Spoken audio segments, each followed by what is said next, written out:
ಇದಕ್ಕೆ ಪೂರ್ವದಲ್ಲಿ ಹೇಳ್ಬೇಕಂದ್ರೆ ಈ ಸಾಮಾಜಿಕ ಪರಿಶೋಧನೆಗೆ ಸಾಮಾನ್ಯವಾಗಿ ಗ್ರಾಮ ಪಂಚಾಯತ್ ಅಧ್ಯಕ್ಷ ಆಗಿರೋದಿಲ್ಲ, ನೋಡಲ್ ಅಧಿಕಾರಿಗಳನ್ನ ಆಯ್ಕೆ ಮಾಡಿರ್ತಾರೆ. ಅವರು ನಮ್ಮ ಈ ಸಭೆಯ ಅಧ್ಯಕ್ಷ ಆಗಿರ್ತಾರೆ.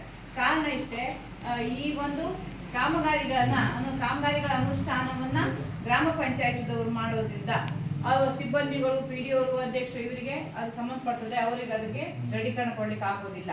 ಇನ್ನೂ ಒಂದೇನಂದ್ರೆ, ಇದಕ್ಕೆ ಸಂಬಂಧಪಟ್ಟಂತ ನರೇಗಾ ಯೋಜನೆಗೆ ಸಂಬಂಧಪಟ್ಟಂತ ಇತರ ಇಲಾಖೆಗಳಿರ್ತವೆ.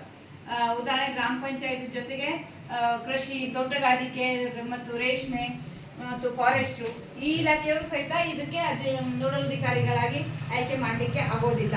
ಅದ್ರ ಬದಲು ನಮ್ಮ ಒಂದು ಇದಕ್ಕೆ ನರೇಗಾ ಯೋಜನೆಗೆ ಸಂಬಂಧಿಸಿದ ಹೊರಗುಳಿದಂತ ಇಲಾಖೆಗಳ ಅಧಿಕಾರಿಗಳನ್ನ ಈ ಸಭೆಯ ಅಧ್ಯಕ್ಷರನ್ನಾಗಿ ಮಾಡ್ಕೊಳ್ತಾರೆ. ಅದಕ್ಕಾಗಿ ಇವತ್ತು ನಮ್ಮ ಸಮಾಜ ಕಲ್ಯಾಣ ಅಧಿಕಾರಿಗಳಂತ ವಿಸ್ತರಣಾಧಿಕಾರಿಗಳಂತ ಶ್ರೀಮತಿ ಕಲ್ಯಾಣಾಧಿಕಾರಿ ಸರಿ ಇದೆಯಲ್ಲ, ಹಿಂದುಳಿದ ವರ್ಗ ಕಲ್ಯಾಣಾಧಿಕಾರಿಗಳು ಭಾರತಿ ನಾಯ್ಕ ಅಂತ ಬಂದಿದ್ದಾರೆ. ಅವರು ಈ ಸಭೆಯ ಅಧ್ಯಕ್ಷ ಆಗಿರ್ತಾರೆ.